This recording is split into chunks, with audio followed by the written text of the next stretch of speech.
ఇలా హైదరాబాద్ లో వీధి దీపాలు వెలుగుతలేవు చాలా చోట్ల. ఆ వీధి దీపాలు వెంటనే వెలిగేటట్టు పండగ వచ్చింది, బతుకమ్మ పండుగ వచ్చింది. ఆ పండగ పూట కనీసం వీధి దీపాలనే వెలిగేటట్టు చూడు. ఇలా రాష్ట్ర ప్రజలందరికీ కూడా ఇలా బతుకమ్మ పండుగ ప్రారంభోత్సవం జరుగుతా ఉంది. మా అక్క చెల్లెలందరికీ కూడా బతుకమ్మ పండుగ శుభాకాంక్షలు తెలియజేస్తా ఉన్నాం. ఇలా పల్లెటూర్లలో కూడా ఏమైపోయిందంటే కనీసం బుగ్గలేసే పరిస్థితి లేదు. జనరల్ గా తల్లిగారింటికి పోతుంటారా మా అక్క చెల్లెళ్ళు. ఇలా గ్రామాల్లో కేసీఆర్ గారు ఉన్నప్పుడు మిషన్ కాకతీయలో చెరువులు బాగు చేసి బతుకమ్మ మెట్లు కట్టించాడు, బతుకమ్మ ఘాట్లు కట్టించాడు. పండుగను అద్భుతంగా జరుపుకోవడానికి ఫ్లడ్ లైట్లు వేసేవాళ్లు, రోడ్లు వేసేవాళ్లు, మొత్తం గడ్డి చెక్కించి అద్భుతమైనటువంటి సౌకర్యాలు ఉండేవి. కానీ ఇలా రేవంత్ రెడ్డి పాలనలో గ్రామాల్లో ఒక్క రూపాయి లేదు. పంచాయతీ సెక్రటరీలు అప్పులపాలైపోయిండ్రు, సర్పంచులు లేరు, ఎంపీటీసీలు లేరు, ఎలక్షన్లు పెట్టే ధైర్యం రేవంత్ రెడ్డికి లేదు.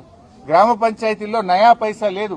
కనీసం పండగ పూట కూడా కాలిపోయిన బుగ్గలేసే పరిస్థితి లేదు. పండగ పూట గ్రామాల్లో చెత్త ఎత్తే పరిస్థితిలో ట్రాక్టర్ల డీజిల్ దిక్కులేని పరిస్థితి. బతుకమ్మకు ఏర్పాట్లు చేయడానికి గడ్డి మందు కొట్టడానికి కూడా గ్రామాల్లో పైసలు లేవు.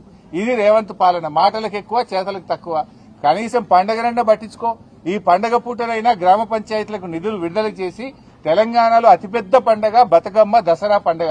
ఈ పండగ ఏర్పాట్లు చేసుకోవడానికైనా గ్రామాలకు నిధులు విడుదల చేయి. నీ పాలనలో ఈ 2 సంవత్సరాల్లో గ్రామ పంచాయతీలన్నీ కూడా మురికి కూపాలుగా, చెత్త కుప్పలుగా మారిపోయినాయి. ఇప్పటికైనా కళ్లు తెరువు, గ్రామ పంచాయతీలకు నిధులు ఇయ్యి. బడా కాంట్రాక్టర్లకు కాదు బిల్లులు ఇవ్వాల్సింది, గ్రామాలకు ఇయ్యి. పేద ప్రజలకు ఇవ్వాల్సిన డబ్బులు ఇవ్వు.